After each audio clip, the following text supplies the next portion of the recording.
What's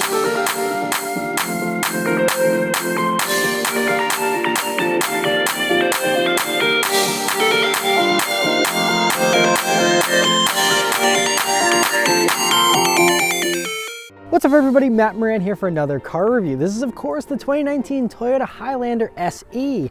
Huge thanks to Toyota for providing me with this very nice and very sharp looking Highlander to review for you guys today.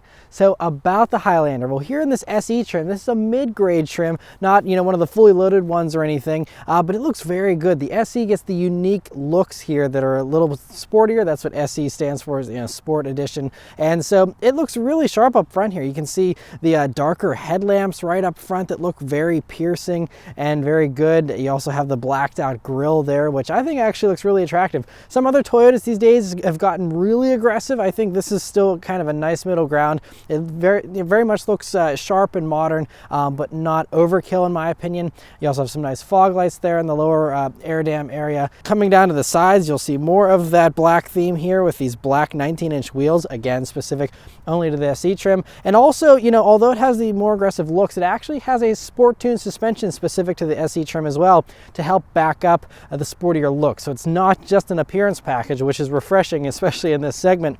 Going out back, you also have a similar theme to the headlights up front here, where they wrap around the rear there and go onto the sides, and are nice looking tail lamps. Again, nothing too radical or too cool looking or anything, but nice and attractive nonetheless. Otherwise though, it's just a very nice attractive back end. I actually really like the little roof spoiler thing you have going on there, where it has a few little points to it, a little bit more of a sportier look again, but again, still very much mainstream, mid-size crossover here. And for a three-row crossover, I think it's a little slender looking, a little less boxy than some of the others, and I think it's a pretty good look overall.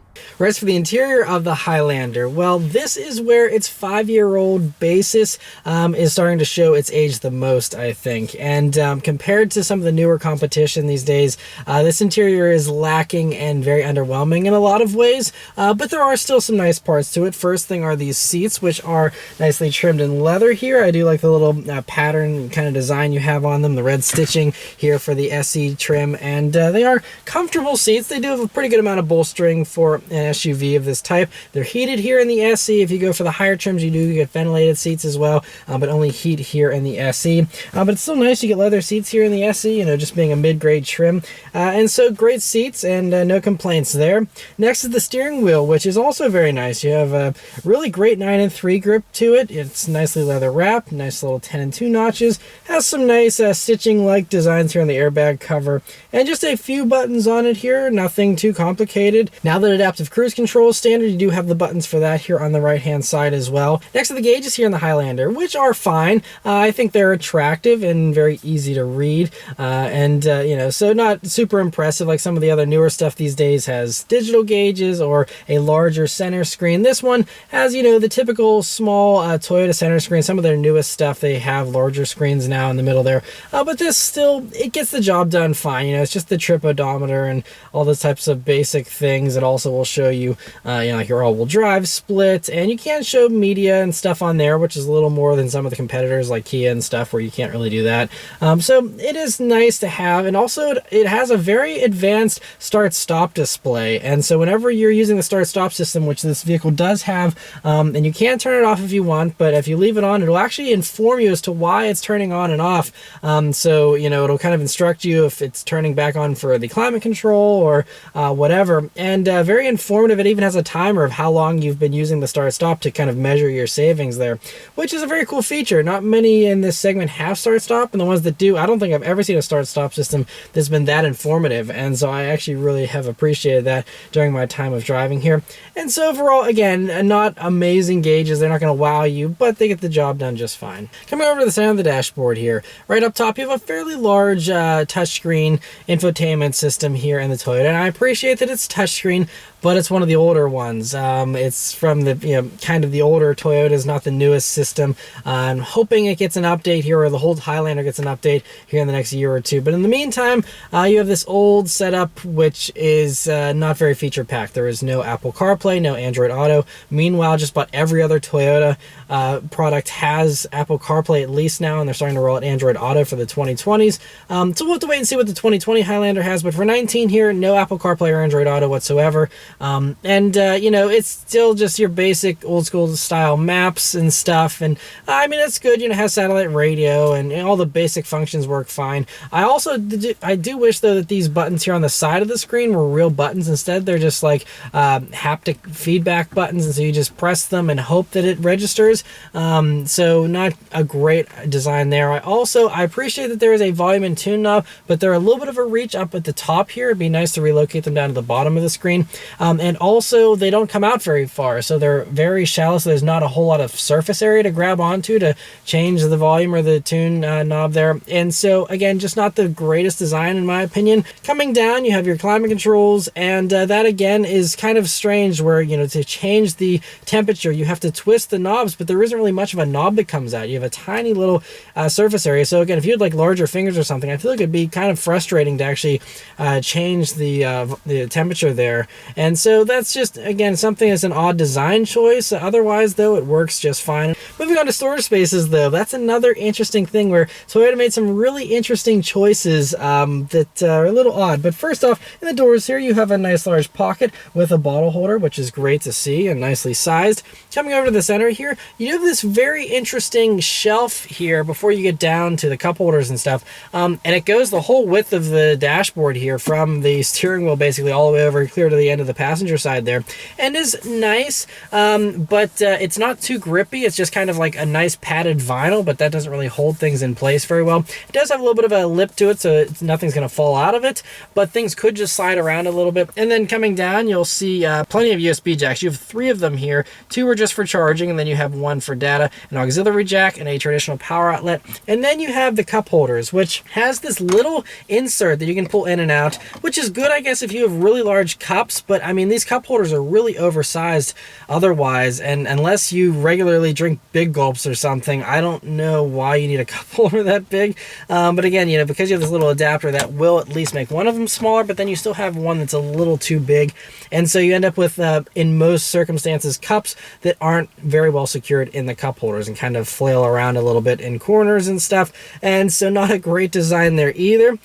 Coming back, you have this center armrest, which has this nice bit of padding on it, but it's definitely rubbery in feeling and a little cheap feeling. But anyway, it is padded, so I will give it that, but it's not super comfortable because the way this is designed, it's not a typical lid. And so you have these 2 little parts that open up, but the middle portion here is harder. So it's soft on the outsides and on the inside, but then where at least my elbow naturally rests is right on that crease. And so that's a hard spot. And so it actually isn't comfortable to rest my elbow there at all.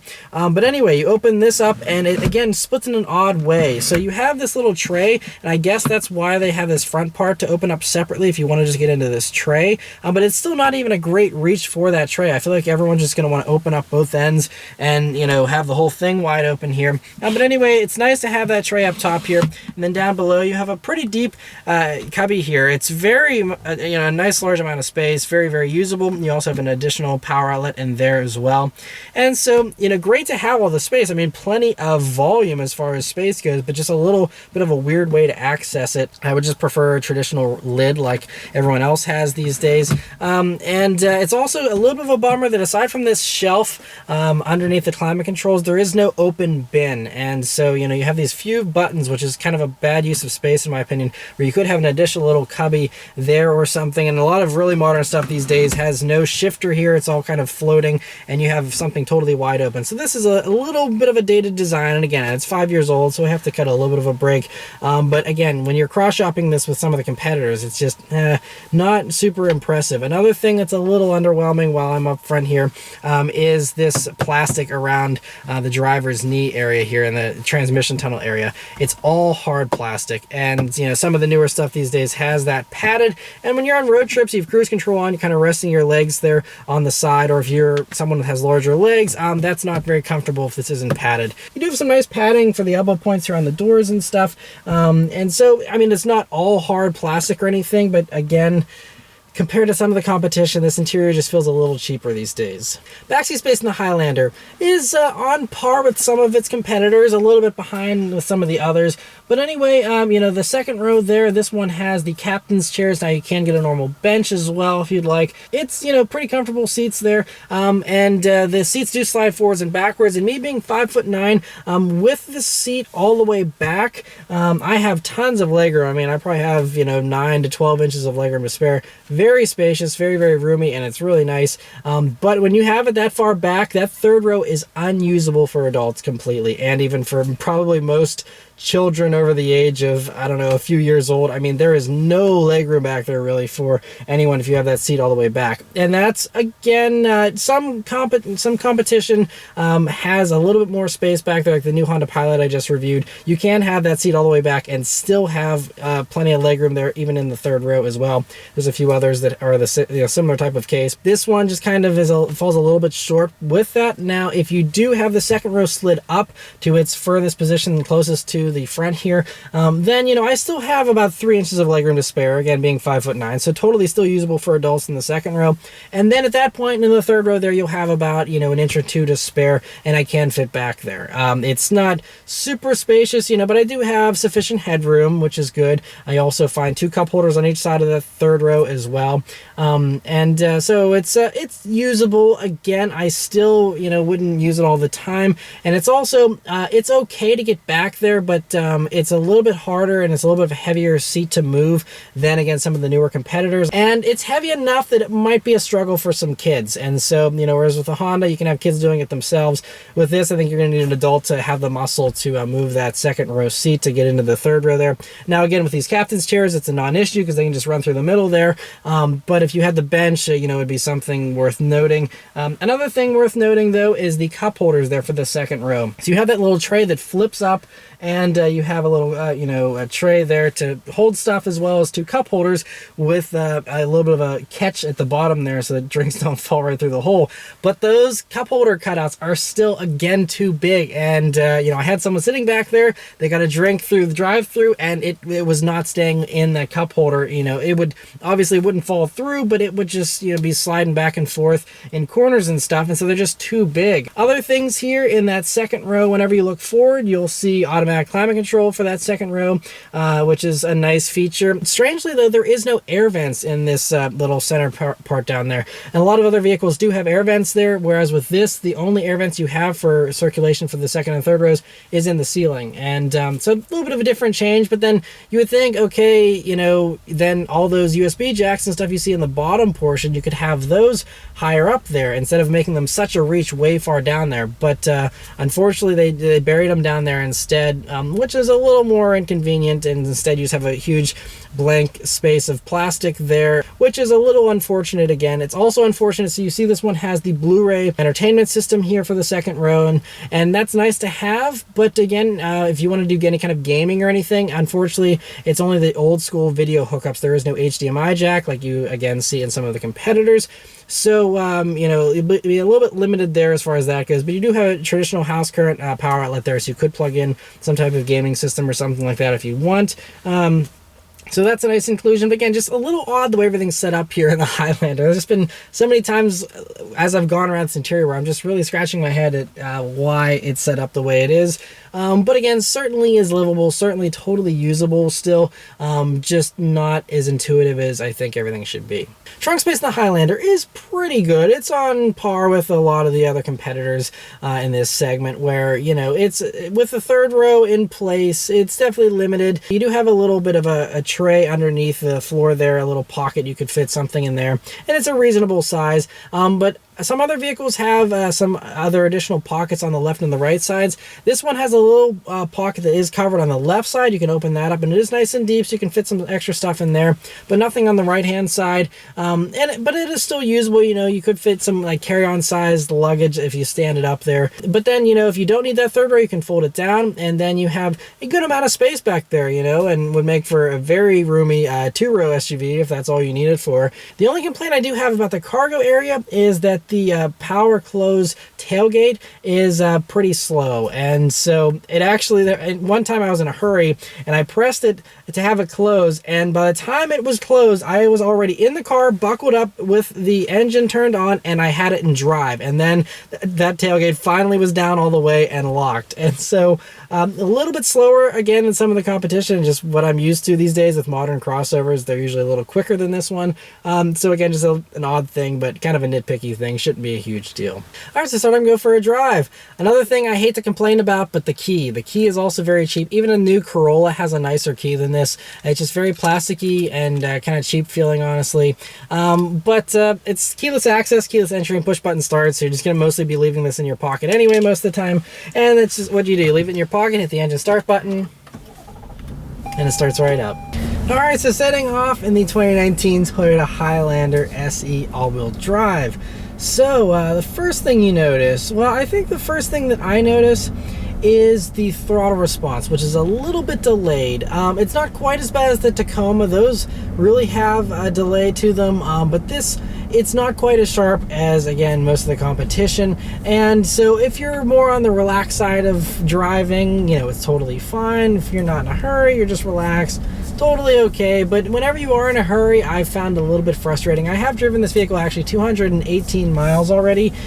So I've been driving around all week, so that's why I have a little bit more experience here with it than I usually do when I first start out driving. You know, so it's just something that it takes a little getting used to. I'm still not a huge fan of it now, but you know, not too bad either.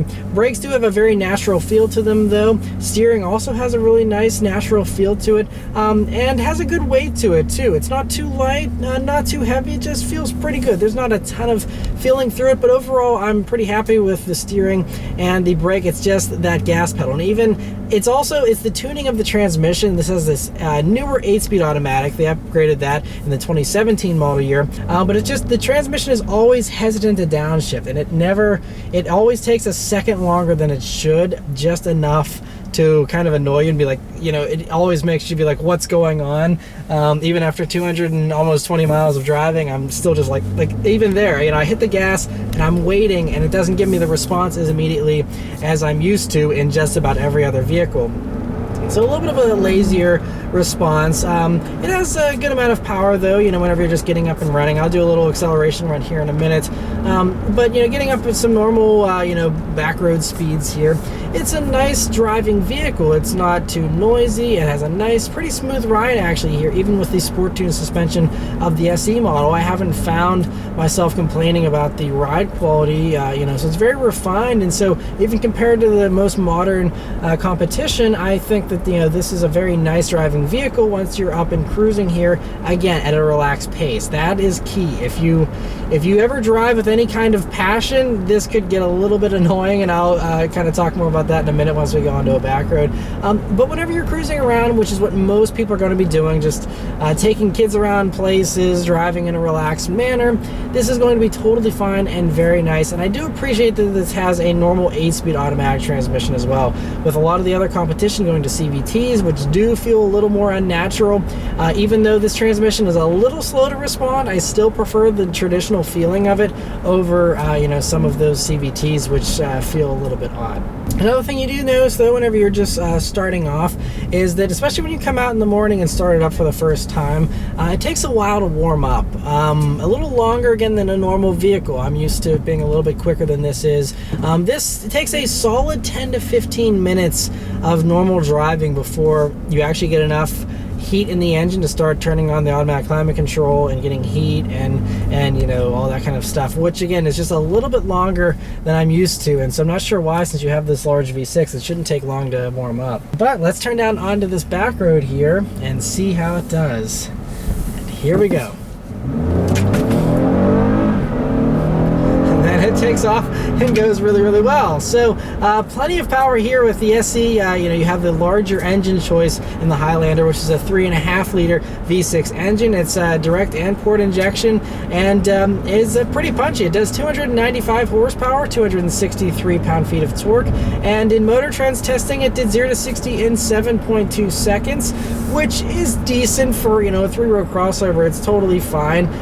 Middle of the pack, I think, although some of the better competition as far as performance goes. Like the Honda Pilot is about a second quicker, even with very similar numbers. I think part of that is also the Highlander is a little bit heavier, I think, than the Pilot and some of the other competitors. These weigh, at least this one, the SE trim weighs 4,464 pounds, so maybe about 150 pounds heavier than a Pilot. So maybe that is a little bit of what's to blame there for the slower acceleration. But it feels plenty punchy, and I don't think anyone's going to be upset about the straight line performance here in the Highlander. Again, the most likely thing to annoy you is going to be, again, just waiting for a downshift and then like, okay, and then it just goes nuts with the downshifts. But I just wish it was way quicker to respond with this transmission. Another thing about the Highlander here is visibility is actually really good, even again compared to some of the newest stuff out there. You have pretty thin A-pillars here, a good view forward, the hood drops down nicely, so very easy to see around all that. And view out of the back is also really good with a nice, pretty large rear window there. Now, if you did have the headrest up for the third row, it wouldn't be quite as great of a view out of the back there, but that's pretty much in line with any of the other competitors as well in this segment. And so overall, very good visibility. But we're coming up some corners here, and let's see how it handles. Now, the roads are wet, it's winter time, so I'm not going to be able to push it too much, and it's like an SUV, so I don't really need to test it like a sports car anyway. But I will say that, you know, it's not the best handling of the three-row crossovers either. Now, it does have this dynamic torque control all-wheel drive system, but I don't believe it's like an actual torque vectoring system. I think it kind of will obviously distribute torque intelligently depending on the conditions and stuff. But I don't think it's doing any kind of brake-based torque vectoring or any kind of real torque vectoring like the Honda Pilot, where it's actively distributing torque to an outside wheel or an inside wheel to help with agility. But this it feels okay. I think the thing is, it just feels a little heavy, and there is more body roll that I've noticed than some of the competitors. I think stuff like, you know, in addition to the Pilot feeling flatter, the CX-9 feels flatter, even the Volkswagen Atlas, which is bigger, feels flatter in corners than this does. But it's definitely not worse. I think it definitely handles better than like the Toyota or the Nissan Pathfinder. Those were a lot more squirmy. This does have very nice ride control, especially here with this SE trim. I really like the way that it's set up. It does handle nicely, again, because you have pretty good steering and stuff, but I'm not going to be pushing it very much. I haven't in this whole 220 miles. I haven't really pushed it much because, again, you're talking about a three-row crossover. No one's going to be racing around in these things. But I will say that it's a little less enjoyable going around these corners in this than it is in some of their competitors. A couple other things I've noticed while I've been driving for the past week here is the headlamps are halogen on the SE trim, but then the fog lights are LEDs. So whenever you're driving around at night, you have these yellowy headlights for illuminating what's way out in front of you, but then the stuff that's right close to the front of the vehicle here is nicely illuminated in crystal white light. So that's a little odd, just having the mismatch. I wish they'd either pick and have both be one or both be the other instead of the mismatch. Not a huge fan of that, but again, if you go up to some higher trims, I believe you of course do get the nicer, whiter headlamps, and then it would match better.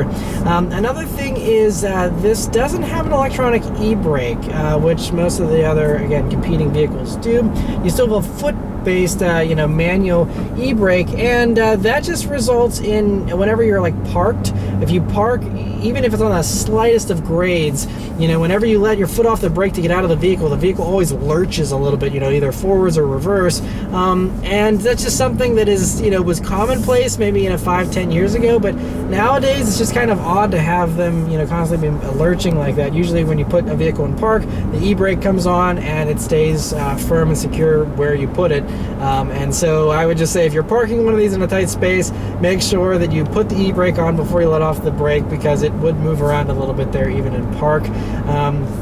But yeah, I mean, otherwise though, this has been a nice thing to live with still for the week. I enjoy driving it. It's not as enjoyable, again, as some of the competitors in a lot of ways, but certainly I can see why they still sell lots of Highlanders. It still is a very nice vehicle. It gets the job done well, and I think that's kind of the bottom line with a lot of crossover buyers is they don't have to have the newest technology. A lot of times they don't have to have, all the greatest toys or even the greatest driving experience or anything. They don't really care. They just want something that's going to be dependable and reliable and, serve, them well. And I think that's kind of what Toyota is known for, is being very, very reliable. And so even if you don't have cutting edge stuff, it's still, you have the very strong reliability. And then again, this vehicle is 5 years old. It is due for a redo. It probably will get one very soon. And so the timing of this review, it's just, unfortunate because the Highlander is kind of on its way out as far as this current life cycle. And so that's why it's just a little bit behind. One other positive thing I will add though about the Highlander here is that the standard Toyota Safety Sense system that this has is really well set up. And like I said earlier, you get the standard adaptive cruise control, which is really great, and so that works well. And also all the other stuff is well dialed in. It has the blind spot monitoring, works great, and even the automatic emergency braking never gave me a false alert, and that was really cool to see. They're improving that, because some of other systems and other vehicles will give me false alerts once or twice throughout the course of a week. This hasn't given me any kind of false alerts or any kind of other things to be concerned with. It's just quietly worked in the background, and I haven't needed it either, thankfully, but it's also not bothering me with any kind of false stuff either, which is really well done, because again, that's something that not all companies can say. Another thing I do have to mention here is the fuel economy before I go. So in my 225 miles of driving, I got 20 mpg exactly. And so these are rated at 20 in the city, 26 on the highway, for a combined average of 22. And I actually did a majority of highway driving. It wasn't it wasn't 100% highway driving. I would say maybe 60%, maybe 65% highway driving, and the rest was city. So I was expecting to at least get the combined number of 22, and again, having only 20 is a little bit of a bummer. I think it actually comes down to the programming of this 8-speed automatic. Even though it's more sluggish in its programming to try and save fuel by resisting a downshift a little bit longer than some of the competitors, I think it's kind of, it hurts itself, because I'm having to then press the gas harder in order to get a downshift. Then once it thinks that, it gets all confused and thinks that I want to redline the vehicle, and I don't. I just need to get a little bit more power, but instead downshifts a bunch of times and throws me up to 4,000 RPMs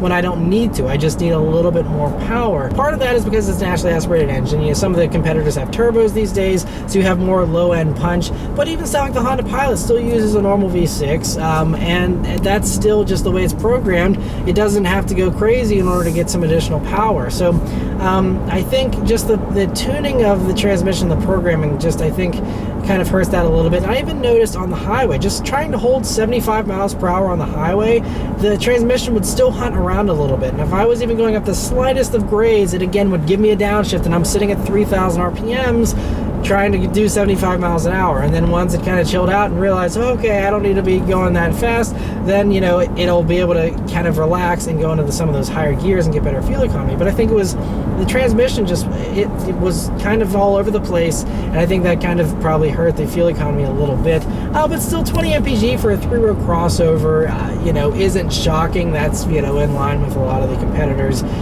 so nothing too bad there. The last thing I want to mention here is the pricing of the Highlander. So this SE trim starts right under $43,000, including destination. This one, as tested, basically just has that Blu-ray system there in the back.